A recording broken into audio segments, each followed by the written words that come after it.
Halo, perkenalkan nama saya Niputu Septi Rahayu dengan NIM 859905993, mahasiswi semester 6 program studi pendidikan guru sekolah dasar di Salut Baradatu Universitas Terbuka Bandar Lampung. Pada kesempatan kali ini, saya melakukan praktikum pengamatan untuk memenuhi tugas pada mata kuliah praktikum IPA DSD mengenai materi sistem pencernaan. Alat dan bahan yang digunakan pada praktikum kali ini yakni alat tulis,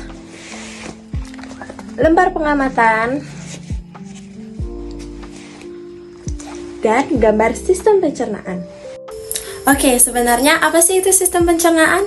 Sistem pencernaan adalah sebuah sistem yang mengolah makanan menjadi energi dan nutrisi yang diperlukan oleh tubuh. Fungsi dari adanya sistem pencernaan ini yakni untuk mengolah makanan supaya menjadi zat yang dapat diserap oleh tubuh, menyerap nutrisi untuk energi pertumbuhan dan perbaikan tubuh, serta sebagai tempat untuk mengeluarkan sisa makanan yang sudah tidak diperlukan. Nah, dalam sistem pencernaan ini terdapat beberapa organ yang disebut sebagai organ pencernaan, yakni ada mulut, kerongkongan, lambung, usus besar, usus halus, dan juga anus. Yuk kita bahas satu persatu. Yang pertama, ada mulut. Mulut merupakan organ pencernaan yang pertama, terdiri dari gigi, lidah, dan air liur atau enzim.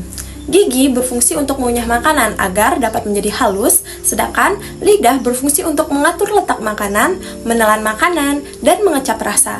Sedangkan air liur yang ada di dalamnya itu mengandung enzim amilase yang dapat membantu memecah pati menjadi gula sederhana pada proses pengunyahan makanan. Yang kedua, ada kerongkongan. Kerongkongan adalah saluran pencernaan yang menghubungkan antara mulut dengan lambung. Kerongkongan berfungsi menyalurkan makanan yang telah dihaluskan dari mulut ke lambung melalui gerakan peristaltik. Kerongkongan itu berbentuk tabung dengan panjang 20 cm. Yang ketiga, ada lambung. Makanan yang sudah dikunyah oleh mulut dan disalurkan ke kerongkongan masuk ke lambung. Pada lambung, itu menghasilkan getah pencernaan yang berfungsi untuk memecah makanan dan membunuh bakteri. Nah, yang keempat ada usus halus. Usus halus merupakan tempat penyerapan nutrisi dari makanan untuk tubuh. Makanan yang sudah diolah oleh lambung diteruskan menuju usus halus. Pada usus halus, makanan dicampur dengan getah pankreas dan getah empedu. Makanan yang telah tercampur tersebut diremas-remas oleh otot-otot yang ada di usus dan diserap nutrisinya. Nah, yang kelima ada usus besar. Usus besar ini bersambung dengan usus halus. Pada usus besar, sisa-sisa makanan diserap airnya lalu dipadatkan dengan batuan bakteri pembusuk sehingga terbentuklah feses. Nah, yang terakhir ada anus. Anus adalah bagian akhir dari sistem pencernaan yang berfungsi sebagai tempat untuk mengeluarkan sisa makanan dan kotoran atau feses dari dalam tubuh.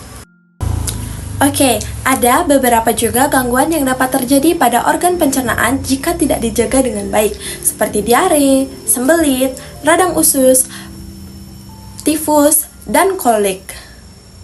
Maka dari itu, untuk menjaga sistem pencernaan tetap baik, kita harus makan makanan yang bergizi, makan tepat waktu, mencuci tangan sebelum makan, tidak makan makanan yang terlalu asam atau pedas, dan menjaga kebersihan makanan. Baik, sekian materi yang dapat saya sampaikan terkait dengan sistem pencernaan. Semoga materi yang saya bahas bisa bermanfaat. Terima kasih dan sampai jumpa.